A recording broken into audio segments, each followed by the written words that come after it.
Hello every one. CUT എൻട്രൻസിൻ്റെ ആപ്ലിക്കേഷന് വേണ്ടി നിങ്ങൾ വെയിറ്റ് ചെയ്യണമെന്നറിയാം. നമുക്കറിയാം ഫെബ്രുവരി 19 ആപ്ലിക്കേഷൻ വരും എന്നാണ് നമുക്കിപ്പോൾ ലേറ്റസ്റ്റ് ആയിട്ട് കിട്ടിയിരിക്കുന്ന ഇൻഫർമേഷൻ. സോ എന്തായാലും ഒരു 2 വീക്സിനുള്ളിൽ ആപ്ലിക്കേഷൻ എത്തുമെന്നുള്ള കാര്യത്തിൽ യാതൊരു ഡൗട്ടുമില്ല. ആപ്ലിക്കേഷൻ വന്നു കഴിഞ്ഞാൽ അടുത്ത സ്റ്റെപ്പ് അപ്ലൈ ചെയ്യുക എന്നുള്ളത് തന്നെയാണ്. സോ അപ്ലൈ ചെയ്യുമ്പോൾ കുറേ ഡോക്യുമെൻറ്റ്സ്, കുറേ കാര്യങ്ങൾ നമ്മൾ അപ്ലോഡ് ചെയ്യേണ്ടതായിട്ട് വരും.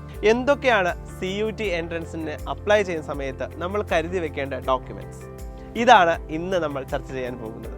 ആദ്യം തന്നെ നിങ്ങളുടെ കയ്യിൽ വേണ്ടത് നിങ്ങളുടെ ഫോട്ടോഗ്രാഫാണ്. ഒരു വൈറ്റ് ബാക്ക്ഗ്രൗണ്ടിലുള്ള നിങ്ങളുടെ ഒരു ഫോട്ടോഗ്രാഫ്. ഇത് സ്കാൻ ചെയ്ത് JPG ഫോമാറ്റിൽ തന്നെ സൂക്ഷിച്ചു വെച്ചിരിക്കുക. രണ്ടാമത് നമ്മുടെ സിഗ്നേച്ചർ, അതും സ്കാൻ ചെയ്ത് JPG ഫോമാറ്റിൽ തന്നെ ആയിരിക്കണം. അടുത്ത ഏറ്റവും ഇമ്പോർട്ടൻ്റ് വരുന്നത് നിങ്ങളുടെ കാറ്റഗറി സർട്ടിഫിക്കറ്റ് ആണ്. നിങ്ങളൊരു അൺറിസർവ്ഡ് കാറ്റഗറി, അതായത് UR എന്ന് പറയും, ആ കാറ്റഗറിയിൽ പെട്ടവരാണ് എങ്കിൽ, അതായത് ജനറൽ കാറ്റഗറി എന്ന് സിമ്പിളായിട്ട് പറയാം, അങ്ങനെയാണെങ്കിൽ നിങ്ങൾക്ക് അങ്ങനെ ഒരു സർട്ടിഫിക്കറ്റിൻ്റെ ആവശ്യം വരുന്നില്ല. പക്ഷേ അതേസമയം നിങ്ങൾ EWS കാറ്റഗറി അല്ലെങ്കിൽ OBC, SC, ST അങ്ങനെ ഏതെങ്കിലും കാറ്റഗറിയിൽ വരുന്നവരാണെങ്കിൽ ഉറപ്പായിട്ടും അതിന് വേണ്ടിയിട്ടുള്ള ഒരു സർട്ടിഫിക്കറ്റ് നിങ്ങൾ കരുതേണ്ടതായിട്ടുണ്ട്. OBC അല്ലെങ്കിൽ ഇത്തരം സർട്ടിഫിക്കറ്റ്സ് നിങ്ങൾ കരുതുമ്പോൾ പ്രത്യേകം ശ്രദ്ധിക്കുക. ഈ സർട്ടിഫിക്കറ്റുകൾ നിങ്ങൾ നേടേണ്ടത് തഹസിൽദാറിൻ്റെ ഓഫീസിൽ നിന്നാണ്. ഒപ്പം അത് സെൻട്രൽ പർപ്പസിനാണ് എന്നുള്ള കാര്യം പ്രത്യേകം പറഞ്ഞിരിക്കണം. ആ സർട്ടിഫിക്കറ്റിൽ അത് മെൻഷൻ ചെയ്തിട്ടുണ്ടാകണം. അത് എടുക്കേണ്ടത് ഏപ്രിൽ 2023 ശേഷമുള്ള സർട്ടിഫിക്കറ്റ് ആണെങ്കിൽ മാത്രമേ അതിന് വാലിഡിറ്റി ഉണ്ടാകൂ. അതും നിങ്ങൾ പ്രത്യേകം ശ്രദ്ധിക്കേണ്ടതാണ്.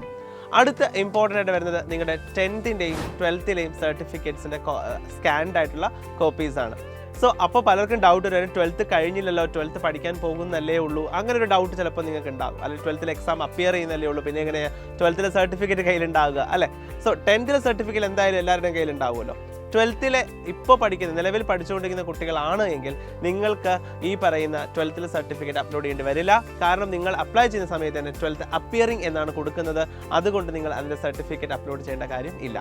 പക്ഷേ 12th കഴിഞ്ഞതിന് ശേഷം 1 വർഷം 1 or 2 വർഷമൊക്കെ റിപ്പീറ്റ് ചെയ്തിട്ടുള്ള കുട്ടികളാണെങ്കിൽ, അതായത് കുറച്ച് വർഷം ഗ്യാപ്പ് ഇട്ട കുട്ടികളാണെങ്കിൽ ഉറപ്പായിട്ടും നിങ്ങൾക്ക് 12th സർട്ടിഫിക്കറ്റ് അപ്ലോഡ് ചെയ്യാൻ പറ്റും. അപ്പോൾ അത് സ്കാൻ ചെയ്ത് JPG ഫോമാറ്റിൽ നിങ്ങൾ എന്തായാലും നിങ്ങളുടെ കയ്യിൽ ഉണ്ടാകുക. JPG ഫോമാറ്റ് മാത്രമല്ല PDF ഫോമാറ്റിലും കയ്യിൽ വെച്ചേക്കണം.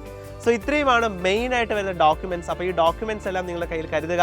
ഇത് ഇപ്പോഴേ ഞാൻ പറയുന്നത് എന്തുകൊണ്ടാണെന്ന് വെച്ച് കഴിഞ്ഞാൽ അവസാനം നിങ്ങൾക്ക് ചിലപ്പോൾ എക്സാം അപ്ലൈ ചെയ്യുന്ന ടൈം ആകുന്ന സമയത്ത്, അതായത് ആപ്ലിക്കേഷൻ ചെയ്യുന്ന സമയത്ത് ചിലപ്പോൾ കുറച്ച് സമയം മാത്രമേ നിങ്ങൾക്ക് കിട്ടത്തുള്ളൂ. അപ്പോൾ ആ ടൈമിൽ പിന്നെ നിങ്ങൾ ചിലപ്പോൾ തഹസിൽദാർ ഓഫീസിലൊക്കെ ചെന്ന് കഴിഞ്ഞാൽ എന്തെങ്കിലും ഈ ഒരുപാട് കുട്ടികൾ വന്ന് റഷ് ചെയ്യുന്ന ടൈമിൽ നിങ്ങൾക്ക് ചിലപ്പോൾ സർട്ടിഫിക്കറ്റ് കിട്ടാൻ കാലതാമസം ഉണ്ടായി കഴിഞ്ഞാൽ പിന്നീട് അത് നമുക്ക് ഭയങ്കര ടെൻഷൻസ് ക്രിയേറ്റ് ചെയ്യും. അപ്പോൾ അത് വരാതിരിക്കാനാണ് നേരത്തെ കൂട്ടി കാര്യങ്ങൾ അറിയിക്കുന്നത്. നിങ്ങൾ ഇതെല്ലാം ഒന്ന് കയ്യിൽ കരുതിയാൽ വളരെ ഈസി ആയിട്ട് തന്നെ നിങ്ങൾക്ക് തന്നെ അപ്ലൈ ചെയ്യാൻ സാധിക്കുന്നതേ ഉള്ളൂ.